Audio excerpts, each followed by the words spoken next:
Hello everyone, welcome to the Padho Ab. मुझे उम्मीद है कि आपको अभी तक ये न्यूज़ तो मिल ही चुकी होगी कि राघव चड्ढा बीजेपी में शामिल हो गए हैं आम आदमी पार्टी और केजरीवाल का साथ छोड़कर। ठीक है, तो देखो हम यहाँ पर कोई भी पॉलिटिकल बात नहीं करने वाले हैं बहुत ज़्यादा। हम आपसे सिर्फ यहाँ पर यूपीएससी के रिलेटेड जो भी इंपॉर्टेंट चीज़ें हैं उस पर बात करेंगे। साथ ही साथ हम इस न्यूज़ की कॉन्स्टिट्यूशनल और लीगल एनालिसिस करेंगे। सबसे पहले शुरू करते हैं कि राघव चड्ढा हैं कौन। जिनको इनके बारे में ज़्यादा नहीं पता है, मैं आपकी जानकारी के लिए बता दूं कि 1988 में 11 नवंबर को इनका जन्म होता है और अभी ये वर्तमान में पंजाब से राज्यसभा के सांसद है। कहाँ से? पंजाब से भारतीय संसद के उच्च सदन राज्यसभा के सांसद हैं। ठीक है, 2022 में ये इलेक्ट होते हैं पंजाब से। 2022 में पंजाब से इनका इलेक्शन होता है राज्यसभा के लिए। ठीक है, दिल्ली जल बोर्ड के ये पूर्व उपाध्यक्ष रह चुके हैं और 2020 से 2022 तक 20 से 22 तक आपने ओआरएन का नाम सुना होगा, ओल्ड राजेंद्र नगर। तो राजेंद्र नगर के निर्वाचन क्षेत्र है, वहाँ से ये विधायक थे, वहाँ से ये एमएलए थे 2020 से 22 तक। प्रोफेशनली राघव चड्ढा एक चार्टर्ड अकाउंटेंट भी हैं, तो आपको इनके बारे में इतनी चीज़ें जान लेनी चाहिए मेरे हिसाब से। अब हुआ क्या, देखो कि आम आदमी पार्टी जो अरविंद केजरीवाल की पार्टी है, उसमें ये सीनियर लीडर थे। अभी इनका एक डिस्प्यूट चलने लगा। तो ये अरविंद केजरीवाल की पार्टी है और आपको पता होगा कि केजरीवाल अभी जेल होकर आए हैं और वो आजकल बहुत न्यूज़ में भी हैं। क्यों? क्योंकि उन्होंने जज के ऊपर ही रिक्यूज़ल करने के लिए बोला था उनको। ठीक है, तो देखो अरविंद केजरीवाल की पार्टी से ये हैं और केजरीवाल अभी लिकर स्कैम में अंदर हैं। किस स्कैम में? लिकर स्कैम में अंदर नहीं, अभी तो बाहर आ गए हैं। तो लिकर स्कैम में एक घोटाला था, शराब घोटाला दिल्ली का। उसमें एक कथित तौर पर केजरीवाल पे और उनकी टीम पर आरोप लगा था कि उन्होंने घोटाला किया है, जिसकी वजह से वो जेल भी गए और बाहर भी आए। उनका केस भी डिस्ट्रिक्ट लेवल पर क्रैश हो चुका है। अभी वो मामला चल रहा है हाई कोर्ट में। तो जब वो कोर्ट में जेल में थे और कोर्ट के चक्कर काट रहे थे, उस टाइम पर ये राघव चड्ढा साहब हैं, ये राज्यसभा में आम आदमी पार्टी के डेप्यूटी लीडर थे। क्या थे? Deputy leader. ठीक है, इनके ऊपर आरोप लगाया आम आदमी पार्टी ने कि इन्होंने इस बारे में या मोदी जी के अगेंस्ट या बीजेपी के अगेंस्ट कुछ भी बोला नहीं। ठीक है, यहाँ तक की बात समझ में आ गई। फिर आता है डेट 2 अप्रैल का। 2 अप्रैल को आम आदमी पार्टी ने राज्यसभा के सचिवालय में ये बोला कि हम राघव चड्ढा को आम आदमी पार्टी के उपनेता के पद से हटा रहे हैं और इनकी जगह पर अशोक मित्तल को नियुक्त कर रहे हैं। आप इनका नाम याद रखिएगा, ये भी आज के चर्चा के सबसे इंपॉर्टेंट चेहरे में से एक है। ठीक है, अशोक मित्तल ये लवली प्रोफेशनल यूनिवर्सिटी के मालिक भी हैं।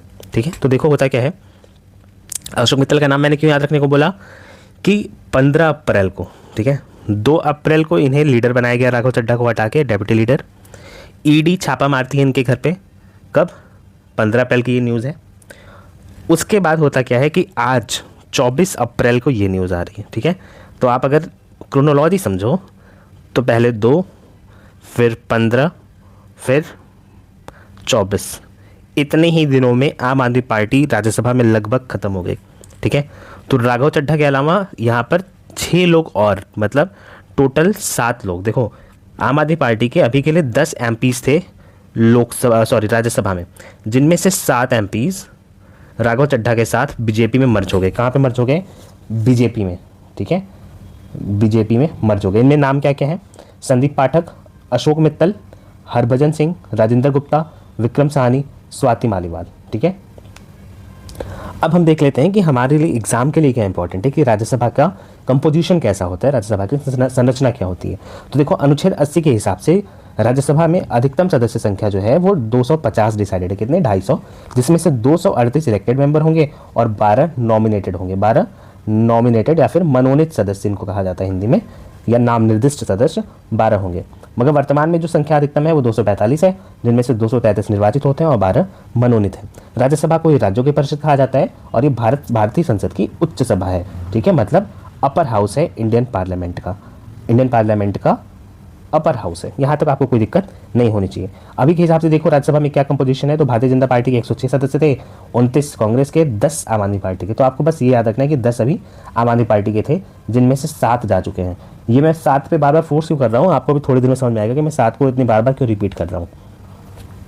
देखो होता क्या है कि राज्यसभा में अगर आप सदस्य बनना चाहते हो तो आपके लिए कुछ अर्हताएं, कुछ क्वालिफिकेशंस या कुछ योग्यता होनी चाहिए आपके पास। ठीक है, योग्यता क्या होनी चाहिए? योग्यता को आप इंग्लिश में क्या बोल सकते हो? कुछ क्वालिफिकेशंस होनी चाहिए। ठीक है, तो आर्टिकल 84 कॉन्स्टिट्यूशन ऑफ इंडिया का कहता है कि पहली चीज़ तो भारत का नागरिक होना चाहिए, मतलब सिटीजन होना चाहिए।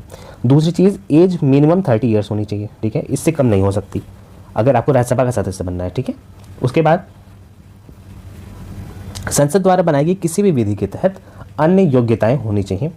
जैसे आपने अगर पढ़ा हो तो रिप्रेजेंटेशन ऑफ पीपल्स एक्ट 1951 में इससे रिलेटेड प्रोविजंस हैं, जिसको हिंदी में लोक प्रतिनिधित्व अधिनियम 1951 कहते हैं। साथ ही साथ कोई अन्य लाभ के पद पर नहीं होना चाहिए, ठीक है। ऑफिस ऑफ प्रॉफिट नहीं होल्ड करना चाहिए, नो ऑफिस ऑफ प्रॉफिट, ठीक है। चलो, इसके बाद अब सबसे ज़रूरी और सबसे मज़ेदार चीज़ जो है वो है दल बदल विरोधी कानून, एंटी डिफेक्शन लॉ। ये अब आज के लिए चर्चा में है और आज नहीं आपके एग्ज़ाम के लिए अब ये बहुत ही इंपॉर्टेंट हो जाता है, चाहे आप किसी भी एग्ज़ाम की तैयारी कर रहे हो। तो जो एंटी डिफेक्शन लॉ है इसी को हम बोलते हैं 10th शेड्यूल। क्या बोलते हैं? 10th शेड्यूल, ठीक है। तो देखो 10th शेड्यूल आप जब भी पढ़ोगे ना, आपको एक सबसे मज़ेदार चीज़ याद आएगी, या आपको पता होना चाहिए, आयाराम गयाराम, ठीक है। ये एक महानुभाव थे, विधायक थे। 1967 में 1967 में हरियाणा असेंबली में एक विधायक थे, एमएलए थे, जिनका नाम था गयालाल। क्या नाम था? गयालाल। इन्होंने एक दिन में 3 पार्टियां बदली थी। कितनी? 3 पार्टियां। आप समझ सकते हो कि मजाक बन के रह गया था इंडिया की डेमोक्रेसी और कॉन्स्टिट्यूशन का उस टाइम पे। तो इन्हीं के लिए हमारे पॉलिटिकल जो एरेना है वहाँ पे लोग हमेशा मजाक में या फिर सीरियसली भी वैसे कहते हैं, जब भी डिफेक्शन की बात आती है, आयाराम गयाराम, ठीक है। एक ही दिन में 3 पार्टी, ये हैं गयालाल जी। अभी तो इनका देहांत हो चुका है, मगर इनके नाम से आयाराम गयाराम बोला जाता है। तो देख लेते हैं कि 10th शेड्यूल में या दल बदल विरोधी कानून में क्या क्या प्रावधान है। तो सबसे पहले आपको ध्यान रखना है कि इसको लाया कैसे गया था। तो 52nd अमेंडमेंट था, 52nd अमेंडमेंट 1985 से ये लाया गया था। साथ ही साथ अनुच्छेद 102 क्लॉज 2 में, आर्टिकल 102 क्लॉज 2 जो कॉन्स्टिट्यूशन का है, उसमें भी कुछ प्रोविजन इससे रिलेटेड है, ठीक है, मतलब एंटी डिफेक्शन से रिलेटेड या फिर सदस्यता से रिलेटेड। 91वां संशोधन किया जाता है 2003 में। इसमें विभाजन के नियम को रद्द किया जाता है। आप जैसे समझो कि पहले जो डिस्क्वालिफिकेशन था ना, इस डिस्क्वालिफिकेशन से बचने के लिए 2 रास्ते थे। या तो आप बोल दो कि हम स्प्लिट कर रहे हैं पार्टी को, या तो आप बोलो कि हम पार्टी को मर्ज कर रहे हैं। स्प्लिट के लिए 1/3 सदस्य अगर हैं आपके पास किसी पार्टी के, तो आप स्प्लिट मानोगे और उनको डिस्क्वालीफाई नहीं किया जाएगा, मतलब पार्टी भी उन्होंने बदल ली और उनका जो मेंबरशिप था हाउस का वो भी बचा रहेगा। मर्ज में क्या होता है कि आपको 2/3 मेंबरशिप चाहिए, ठीक है। तो ये स्प्लिट वाले प्रोविज़न को डिलीट कर दिया गया, किसमें? 91st अमेंडमेंट से। मगर ये मर्जर वाला प्रोविज़न अभी तक है, ठीक है। मर्जर वाला प्रोविज़न अभी तक बना हुआ है। तो इसी मर्जर वाले प्रोविज़न को यूज़ करके राघव चड्ढा ने आम आदमी पार्टी को राज्यसभा में मर्ज कर दिया बीजेपी से, ठीक है। आपको ये बात यहाँ तक समझ में आ जानी चाहिए, ठीक है। तो 2/3 का नियम क्या है? 2/3 का नियम यही मर्जर का रूल है, ठीक है। So the rule of merger in anti defection और 10th शेड्यूल सेज कि if 2/3 of any party member subscribes to another party then they would not be disqualified from the membership of that house, ठीक है। चलो, अब आम आदमी party का क्या सीन है अभी ये देख लो। आज 24 अप्रैल है, आज के दिन में 10 में से 7 सांसद इनके गए, ठीक है। 10 में से 7 सांसद इनके गए, मतलब ये 2/3 के ऊपर जा चुके हैं, इसलिए ये डिस्क्वालीफाई नहीं होंगे, ठीक है।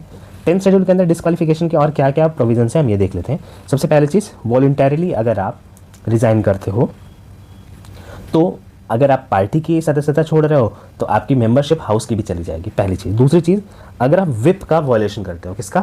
विप का।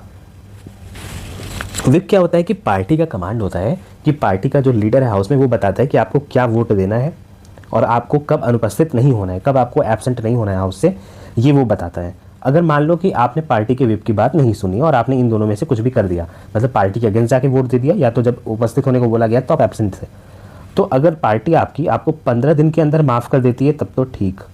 15 दिन में अगर आपने सॉरी बोल के काम निकाल लिया तो ठीक, अगर नहीं हुआ देन आप डिस्क्वालीफाई हो जाओगे। अगला क्या कंडीशन है कि अगर आप निर्दलीय सदस्य हो, मतलब आप इंडिपेंडेंट कैंडिडेट थे, ठीक है। आप कैसे कैंडिडेट थे? इंडिपेंडेंट, मतलब बिना किसी पार्टी के, ठीक है।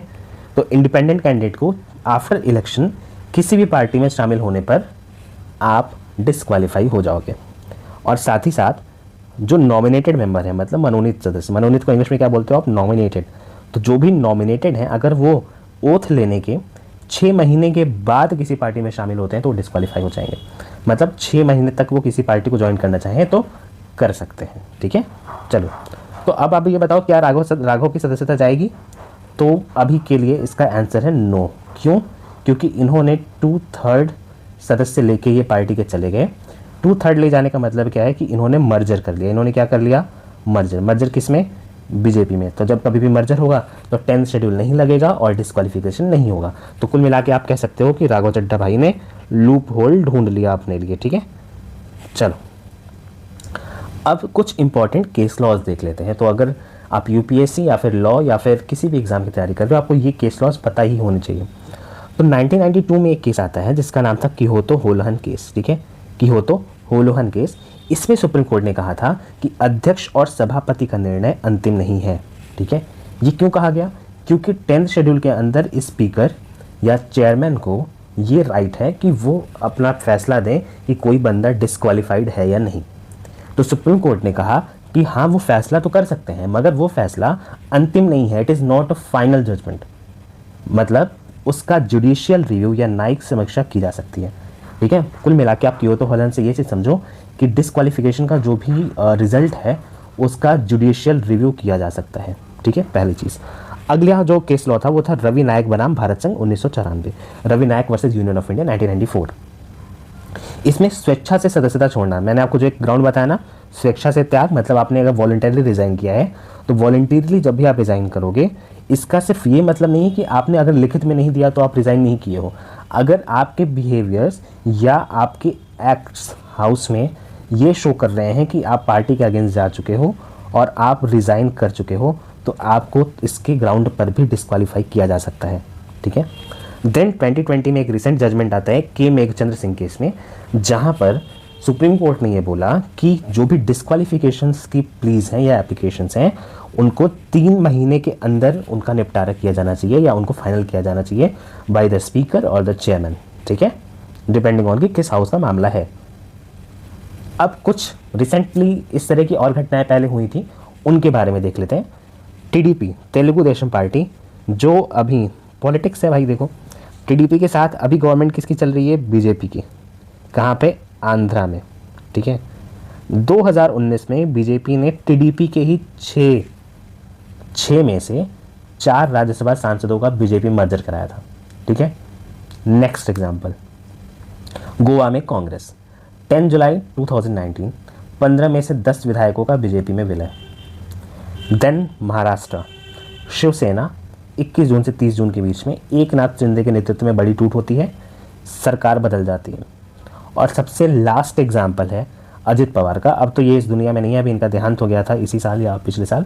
तो अजित पवार जी ये एनसीपी पार्टी से थे।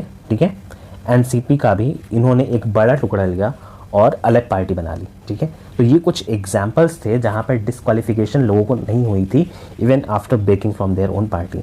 आपको सेशन कैसा लगा आप कमेंट सेक्शन में ज़रूर बताइएगा। Thank you so much for watching.